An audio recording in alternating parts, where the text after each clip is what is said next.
പാലക്കാട്ടേക്ക് പോവുകയാണ്. വളരെ പ്രധാനപ്പെട്ട ഒരു വാർത്തയിലേക്ക്. മലമ്പുഴ ഉദ്യാനത്തിലെ HR തൊഴിലാളികളുടെ കൂട്ടപ്പിരിച്ചുവിടലിന് ഹൈക്കോടതിയുടെ സ്റ്റേ. 60 കഴിഞ്ഞ ജീവനക്കാരോട് ഒഴിഞ്ഞു പോകാൻ ആവശ്യപ്പെട്ടിരുന്നു.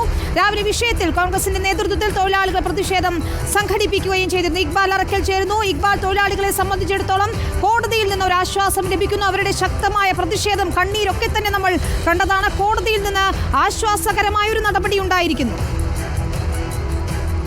വിനീത, ഈ മാസം 24-നാണ് പാലക്കാട് മലമ്പുഴ ഉദ്യാനത്തിലെ താൽക്കാലിക ശുചീകരണ തൊഴിലാളികളെ പിരിച്ചുവിട്ടുകൊണ്ടുള്ള ഒരു ഉത്തരവ് DTPC പുറത്ത് ഇറക്കുന്നത്.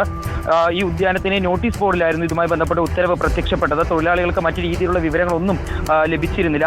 പക്ഷേ ഈ ഒരു പിരിച്ചുവിടലിനെ തങ്ങൾ അംഗീകരിക്കില്ലെന്നും ന്യായമായിട്ടുള്ള അർഹമായിട്ടുള്ള നഷ്ടപരിഹാരം ലഭിക്കാതെ ഈ പിരിച്ചുവിടൽ അംഗീകരിക്കില്ല എന്ന് പറഞ്ഞുകൊണ്ടായിരുന്നു ഇന്ന് ശുചീകരണ തൊഴിലാളികൾ ഉദ്യാനത്തിന് മുന്നിലെത്തി പ്രതിഷേധം നടത്തിയത്. കോൺഗ്രസിന്റെ നേതൃത്വത്തിലായിരുന്നു ഈ പ്രതിഷേധം തൊഴിലാളികൾ നടത്തിയത്.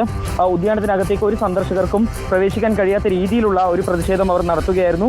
ഏകദേശം 2 മണിക്കൂറോളം ഈ പ്രതിഷേധം വലിയ ശക്തമായി തന്നെ തുടർന്നു. പിന്നീട് പോലീസ് എത്തി ഈ പ്രതിഷേധക്കാരെ മുഴുവൻ അറസ്റ്റ് ചെയ്ത് നീക്കി. അമ്മമാരുടെ കരച്ചിൽ മുഴുവൻ നമ്മൾ കേട്ടതാണ്. ഇതിന് പിന്നാലെ തന്നെ അവർ കോടതിയെ സമീപിച്ചിരുന്നു. ഇപ്പോൾ ഏതായാലും ആശ്വാസകരമായിട്ടുള്ള വാർത്ത വരുന്നു. അവരെ പിരിച്ചു വിട്ടുകൊണ്ടുള്ള ഉത്തരവിന് ഇപ്പോൾ ഹൈക്കോടതി സ്റ്റേ നൽകിയിരിക്കുന്നു. 60 വയസ്സ് കഴിഞ്ഞ ജീവനക്കാരെയായിരുന്നു ഇതേപോലെ മലമ്പുഴ ഉദ്യാനത്തിൽ നിന്നും പിരിച്ചുവിട്ടത്. 96ഓളം ജീവനക്കാർക്കെതിരെയായിരുന്നു ഇത്തരത്തിലുള്ള ഒരു നടപടി വന്നത്. ഏതായാലും അവർക്കെല്ലാം ആശ്വാസകരമാകുന്ന ഒരു ഹൈക്കോടതി വിധിയാണ് വന്നിരിക്കുന്നത്.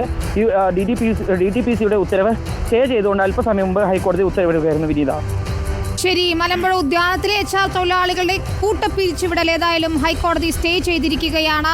വയോധികർ ഉൾപ്പെടെയുള്ളവർക്ക് ആശ്വാസകരമാകുന്ന നടപടിയാണ് കോടതിയുടെ ഭാഗത്തുനിന്നും ഉണ്ടായത്. ഇക്ബാൽ അറക്കൽ വിവരങ്ങൾ നൽകുകയായിരുന്നു.